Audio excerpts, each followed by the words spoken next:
तो कौन सी ऐसी मजबूरी थी कि आपने उसको गिरफ्तार कर लिया? आप जब हाई कोर्ट में मैटर पेंडिंग था एंटीसिपेटरी बेल का, डायरी मांगवा, एक सुनवाई हो गई थी, डायरी का इंतजार था, डायरी के बाद यही दिखाना था बेल होता, तो आखिर कौन सी ऐसी परिस्थिति थी कि जिस परिस्थिति में आपने उनको सुपरविजन के दौरान निर्देश दे दिया गिरफ्तारी का? ऐसे केस में अभी आप देखिए इसमें 376 लगा हुआ था, इस केस में भी बेल मिला। बहुत सारे लोग देखना चाहेंगे तो आप जानकारी के लिए देखिए।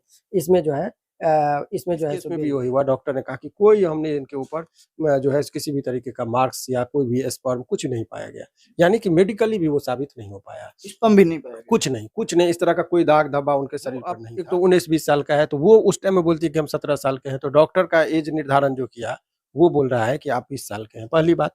दूसरी बात, जबरदस्ती करेंगे तो शरीर पर निशान होगा, मान लीजिए घाव होगा, नाखून का निशान होगा, खींचिएगा तो निशान पड़ेगा, जबरदस्ती किसी के साथ शारीरिक संबंध स्थापित करिएगा तो वो जो निजी अंग होता है उस पर भी बहुत सारे दाग होते हैं, और यदि सहमति से होता है तो बहुत आराम से आप किसी को गला लगाइएगा तो उसमें चोट-फोट, दाग का कोई निशान होने की संभावना मगही सुपरस्टार रोशन रोही का प्रेम का परमार नहीं चढ़ पाया। उनकी ही प्रेमिका किरण सिंह ने पोस्को एक्ट के तहत उन्हें ब्योर जेल में भेज दिया है। अभी हमारे साथ हाई कोर्ट के एडवोकेट शिवनंदन भारती सर हैं, जानेंगे कि पोक्सो एक्ट से कैसे बाहर निकले और अभी रोशन रोही को क्या बेल मिल सकता है या अब जिंदगी भर के लिए वो जेल में ही रहेगा। डायरेक्ट जुड़ते हैं और बात करने की कोशिश करते हैं। पहले सर स्वागत है, कैसे हैं आप? बहुत बहुत शुक्रिया आपका भी। रोशन रोही सर अभी पोक्सो एक्ट के तहत वो जेल में है, क्या वहां से वो निकलना संभव है पोक्सो एक्ट के तहत? देखिए, ये जो पूरा प्रकरण है, सभी लोग जानते हैं कि शुरुआती दौर में ये लोगों का आपसी सहमति से रहने की बातें हुई थी, तो उस पर नहीं जाना है। अभी जो एक जो बहुत सारे लोगों का जो ये एक बातें चल रही है कि जो पॉक्सो एक्ट लग गया तो वो व्यक्ति कभी जेल से नहीं निकलेगा, ये जो अनेकों केस में हम लोगों ने बेल कराया है, और वो एक लाइन में आप समझिए कि ये जो बातें चली जा रही है कि वो रोशन नहीं निकलेगा, ऐसी बात नहीं, बहुत जल्दी वो सलाखों के बाहर होगा। क्यों होगा, क्या है सच्चाई, वो जनता के सामने दीजिए, वो जजमेंट वो खुद लेंगे। तो जिस तरीके से कोर्ट में हम लोग बात को रखते हैं, सवाल ये है पॉक्सो लगने का जो बेसिक चीज है वो क्या है, वो समझिए कि वो प्रोटेक्शन ऑफ चाइल्ड जो होता है फ्रॉम द सेक्सुअल ऑफेंस, एक टर्म है कि यौन तरीके से किसी का उसको बच्चे को शोषण ना हो, उत्पीड़न ना हो, इसी से बचने के लिए बच्चों के लिए ये एक्ट आया, अधिनियम आया। तो क्या जो अभी सुन लीजिए, सारे बातों को मैं बहुत विस्तार से बता रहा हूँ।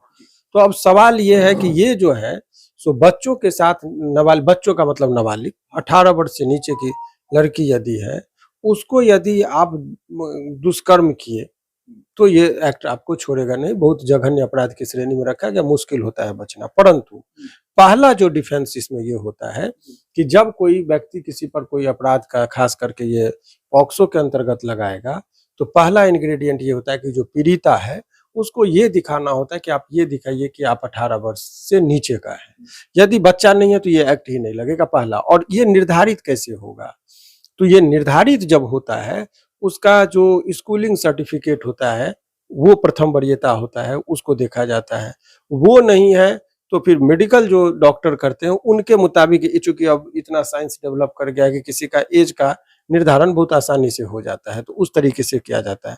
बहुत लोग आधार कार्ड वगैरह का, तो आधार कार्ड का एज से पर यदि कुछ दिए हैं तो उसका कोई महत्व नहीं है। उस पर जो एज का निर्धारण में स्कूल का जो प्रमाण पत्र होता है वो प्रथम उसका महत्व दिया जाता है। वो ये है नहीं है तब डॉक्टर का क्या ओपिनियन, वो आधार कार्ड सबका कोई खास महत्व नहीं है। अब इस केस में पॉक्सो, इसमें जो पॉक्सो लगाया गया, इसके ऊपर इल्जाम लगाया गया, उसमें ये देखिए कि आप सबसे पहले कि डॉक्टर ने वो बच्ची का जो एज का जो निर्धारण किया गया, वो जरा आप अपने ही कैमरा से वो डॉक्टर के द्वारा वो सीधा करके हम ही आपको दिखा रहे हैं। ये देखिए, बस ज्यादा नाम नहीं बोलना है, नाम पीड़िता का नहीं लेना है इसमें, 19 से 20 साल। ये देखिए, ये जज वो जो है वो डॉक्टर का कहना है। तो ऐसे परिस्थिति में पहला ही जब नहीं कहता कि पहले ही बॉल पे क्लीन बोल्ड होने वाली बात, ये जो केस किया गया है वो अब एक तो 19-20 साल का है, तो वो उस टाइम में बोलती है कि हम 17 साल के हैं, तो डॉक्टर का एज निर्धारण जो किया वो बोल रहा है कि आप 20 साल के हैं, पहली बात। दूसरी बात कि यदि इसमें जब किसी व्यक्ति का जबरदस्ती रेप होता है तो इसका देखिए क्या क्या चीज देख रहा है। डॉक्टर के पास गया, डॉक्टर देखता है कि उसके शरीर पर जब कभी किसी के साथ आप जबरदस्ती करेंगे तो शरीर पर निशान होगा, मान लीजिए घाव होगा, नाखून का निशान होगा, खींचिएगा तो निशान पड़ेगा, जबरदस्ती किसी के साथ शारीरिक संबंध स्थापित करिएगा तो वो जो निजी अंग होता है उस पर भी बहुत सारे दाग होते हैं। और यदि सहमति से होता है तो बहुत आराम से आप किसी को गला लगाइएगा तो उसमें चोट-फोट, दाग का कोई निशान होने की संभावना नहीं है। इस केस में भी वही हुआ, डॉक्टर ने कहा कि कोई हमने इनके ऊपर जो है किसी भी तरीके का मार्क्स या कोई भी स्पर्म कुछ नहीं पाया गया। यानी कि मेडिकली भी वो साबित नहीं हो पाया। स्पर्म भी नहीं पाया गया। कुछ नहीं, इस तरह का कोई दाग धब्बा उनके शरीर पर नहीं था जो ये साबित करे कि ये रेप है, पहली बात। अब आपसी सहमति से यदि कोई व्यक्ति किसी के साथ, मैं इसलिए बातें कर रहा हूँ कि इस माध्यम से उन लोगों के दर्द को समझिए कि आज के डेट में बहुत सारे ऐसे लड़के हैं जो बहुत सारे लोग क्या करते हैं कि जिस तरीके से बंदूक दिखाकर पहले ब्लैकमेल किया जाता था, उसी तरीके से केस का भय दिखाकर लोगों को ब्लैकमेल करने की एक कहानी। लड़की है तो गलत इस्तेमाल ना हो। देखिए, पहला उद्देश्य ये होना चाहिए कि निर्दोष फंसे ना और दोषी बचे ना। तो अगर आप कोई भी व्यक्ति यदि झूठा मुकदमा करके किसी व्यक्ति को जेल के अंदर डाल देगा तो ये जघन्य अपराध है। और ऐसे परिस्थिति में सेक्शन 211 सीआरपीसी वो कहता है कि यदि झूठा मुकदमा में किसी को, अनेकों सिनेमा में आपने देखा होगा कि एक हीरो बैठा रहता है, हीरोइन आती कहती है अपना वस्त्र फाड़ लेती, बोलती तो उनको रेप केस में फंसा देंगे और बाद में क्या होता है आप देखते हैं।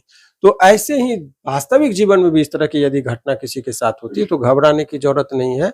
आप यदि निर्दोष हैं, आपने कुछ नहीं किया तो आपका कुछ नहीं होगा। हाँ, अगर आप दोषी हैं तब तो फिर कोई बचा नहीं सकता। जैसे तो इसमें मैंने कहा कि देखिए, अब 2-3 चीजें पॉस्को में देखी जाती है, खास करके एज निर्धारण मैंने दिखा दिया, वयस्क है तो ये एक्ट नहीं लगेगा। दूसरी और अहम बात की मेडिकल जो रिपोर्ट आया, जब किसी के साथ दुष्कर्म होगा, जबरदस्ती होगा, तो मेडिकल में इंजुरी रिपोर्ट सब क्या है, क्या पाया गया, तो उसमें भी कोई चिन्ह निशान नहीं पाया गया, वो भी चीजें हैं। दूसरी बात, वो और भी बहुत सारे ऐसे फैक्टर हैं जिससे ये प्रतीत होता है कि इस तरह की कोई वारदात नहीं हुई, क्योंकि दिन दहाड़े आप कहिएगा कि पटना के बस स्टैंड में किसी के साथ दुष्कर्म हुआ तो वो भी अविश्वसनीय लगता है। कौन आदमी देखा किसको आपने तुरंत में शिकायत किया, वो गवाही में आता है कि ना, बहुत सारे बयान का ये जिक्र होता है।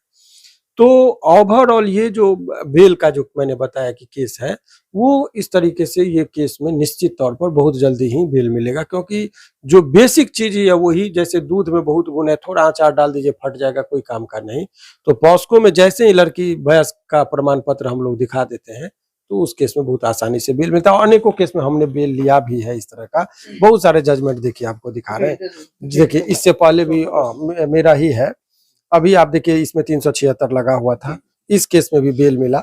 बहुत सारे लोग देखना चाहेंगे तो आप जानकारी के लिए देखिए, इसमें जो है सो बेल मिला। ठीक है, ये एक केस है। दूसरा केस देखिए 376 लगा हुआ था, प्रीटेक्स ऑफ सोलेमनाइजेशन, हमारे शादी का झांसा देने का आरोप था, इसमें भी कोई प्रमाण पत्र नहीं मिला, तो 2 लोगों का एक साथ एंटीसिपेटरी बाहर से बाहर बेल की बात है।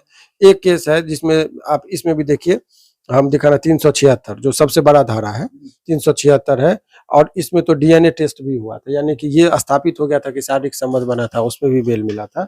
तो बहुत सारे ऐसे चीजें, क्योंकि वो देखिए जब कभी भी केस होता है तो ऐसे में आपको, हम लोगों को फैक्ट से मतलब नहीं होता है, ऑन रिकॉर्ड क्या डॉक्यूमेंट्स में आया उस बात पर जिक्र ज्यादा होता है। तो इस तरह का कोई भी चीज नहीं आया था, इसीलिए मुझे लगता है कि इसमें बेल में कहीं कोई संदेह नहीं है। हाई कोर्ट तक आते आते निश्चित तौर पर इनको बेल मिल जाएगा। सेकंड, यदि कोई आदमी यदि किसी को झूठा मुकदमा का भय कर दिया या झूठा मुकदमा दायर कर दिया, तो वो यदि वो साबित हो जाता है तो अनुसंधान के बाद तो 211 एक सीआरपीसी की धारा है, जिसके अंतर्गत उस पर भी वो जो है सो उल्टा कार्रवाई होती है और वो भी सलाखों के पीछे चले जाते हैं। तो इसकी भी संभावना इस केस में बनती है। दूसरी बात कि देखिए, जब कभी भी आप देखते होंगे कि ये जो केस मैंने कहा कि पॉस्को के अंतर्गत किया गया, अब इसमें पुलिस, देखिए जब कभी भी केस होता है, इस माध्यम से बहुत सारे लोग जो केस मुकदमा से अभी जूझ रहे हैं, बहुत लोग डिप्रेशन में चले जाते हैं। उन लोगों के दृष्टिकोण से मैं बता रहा हूँ, जानकारी रहनी चाहिए ताकि आप ठगाए ना। तो केस जब होता है एफआईआर के बाद अनुसंधान होता है। अनुसंधान का मतलब जांच के, मान लीजिए अभी आप मेरे पास हैं, आप बोलेंगे कि मैं वकील साहब के पास गया और उन्होंने मेरे पॉकेट से मोबाइल निकाल लिया, ये आप एफआईआर में कह दिए। एफआईआर तो ले लिया पुलिस, अनुसंधान के दौरान मेरे चैम्बर में सीसीटीवी कैमरा लगा हुआ है, उसका देखा तो लगा कि इस तरह की कोई वारदात ही नहीं हुई, तो उल्टा केस आप पर हो जाएगा कि आपने झूठा मुकदमा में क्यों फंसाने की कोशिश की। ठीक उस तो ये अनुसंधान होता है। अनुसंधान के बाद इंस्पेक्टर के पास माने निरीक्षण करना है कि बातें सही है कि नहीं है। उसके बाद वो भेज देते हैं सुपरविजन के लिए डीएसपी के पास। डीएसपी साहब निर्देश देते हैं और उसके बाद डीएसपी साहब के बाद ये एसपी साहब उसी के बात को फिर अपने स्तर से देखते हैं और तब निर्देश देते हैं कि गिरफ्तार होना चाहिए कि नहीं। मैंने इतने स्तर पर कि किसी व्यक्ति को आनन फानन में गिरफ्तारी नहीं होनी चाहिए। अब ये जो डायरी की बात मैंने कहा, इस केस में कितनी त्रुटियां हुई है वो समझिए। सबसे पहले एक तरफ आप कह रहे हैं कि लड़की नाबालिग नहीं है, बालिग है, इन्हीं का अनुसंधानकर्ता का डायरी है। दूसरी बात, मेडिकली में कोई भी ऐसा प्रमाण नहीं आया जिससे ये प्रमाणित होता हो कि इस तरह की कोई वारदात हुई है। ये इनके डायरी की रिपोर्ट में बता रहा हूँ, पुलिस ने अनुसार। तो कौन सी ऐसी मजबूरी थी कि आपने उसको गिरफ्तार कर लिया? आप जब हाई कोर्ट में मैटर पेंडिंग था एंटीसिपेटरी बेल का, डायरी मांगवा, एक सुनवाई हो गई थी, डायरी का इंतजार था, डायरी के बाद यही दिखाना था बेल होता, तो आखिर कौन सी ऐसी परिस्थिति थी कि जिस परिस्थिति में आपने उनको सुपरविजन के दौरान निर्देश दे दिया गिरफ्तारी का? ऐसे केस में जब कभी व्यक्ति को लगे कि मैं निर्दोष हूं और हाई कोर्ट में मामला पेंडिंग हो, हड़बड़ी में किसी की गिरफ्तारी हो जाए, तो उन लोगों को क्रिमिनल रीट जब फाइल करते हैं तो देखते होंगे कई बार हाई कोर्ट से जो पूरे सुपरिटेंडेंट ऑफ पुलिस होते हैं, एसपी साहब को लगातार फटकार पड़ते रहता है कि आपने गलत क्यों किया। फिर यहाँ आके वो लोग माफी मांगते हैं। तो ये सब जो केस में हुआ है, सारा एक क्रिमिनल रीट भी फाइल होगा कि आपने जब हाई कोर्ट में मामला पेंडिंग था तो आखिर कौन सी ऐसी परिस्थिति उत्पन्न हो गई कि आपने उनको जेल भेज दिया। तो ये सब तमाम तरह का चीजें का सवाल उठने की संभावना है। सर, एक लास्ट सवाल रहेगा। जिस तरह से रोशन रोही को आपके अनुसार मेडिकल रिपोर्ट के अनुसार फंसाया गया है, तो अभी कितने दिनों के अंदर वो बाहर आ जाएंगे? क्योंकि काफी फैंस हैं। बेल का देखिए, बेल के रिगार्डिंग आप समझिए सिंपल वर्ड में, जो 3 स्टेज है। एक होता है मजिस्ट्रेट कोर्ट, एक होता है सेशन कोर्ट, एक होता है हाई कोर्ट और फिर सुप्रीम कोर्ट। 4 स्तर पर समझिए। मजिस्ट्रेट का कोर्ट को केवल धारा देखना है। जनरली वो धारा देखता रहे, 376 लगा है, पॉस्को है, तो वो फाइल को जल्दी खोलते हुए धारा देख के वो माइंड सेट करते हैं, नहीं देते हैं। सेशन कोर्ट, जिसको हम जिला कोर्ट कहते हैं, डिस्ट्रिक्ट कोर्ट कहते हैं, वहां का जनरल व्यू ये होता है, समान प्रैक्टिकली एस्पेक्ट से मैं कह रहा हूँ। तो वहां पर क्या होता है, चार्जशीट देखते हैं कि अरे 376 का मतलब है चार्जशीट किस धारा में आया है, उसमें देख लिए कि बेल का देने लायक है तो दिया, तो नहीं दिया। लेकिन हाई कोर्ट में एक एक चीज को जैसे पेज पलट के मैंने देखा, बहुत बारीकी से चीजों को देखने का एक टेंडेंसी होता है।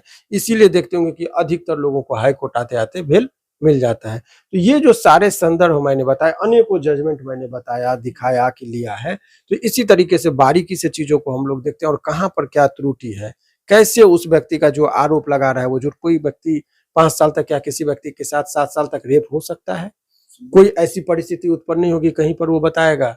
तो जब कभी भी किसी व्यक्ति के मर्जी के खिलाफ दुष्कर्म होगा तो वहीं पर वो चीखना चिल्लाना शुरू करेगी। फिर अगल बगल के दुकानदार, पटना के मीठापुर जो बस स्टैंड है, उसमें यदि दिन दहाड़े किसी के साथ दुष्कर्म होगा तो चीखेगा चिल्लाएगा। 100 दुकानदार है वहां पर, हजारों दुकानदार है, राहगीर है, कोई ना कोई आएगा, पुलिस को खबर करता ये होता। आखिर कौन सी परिस्थिति की आपने नहीं कहा?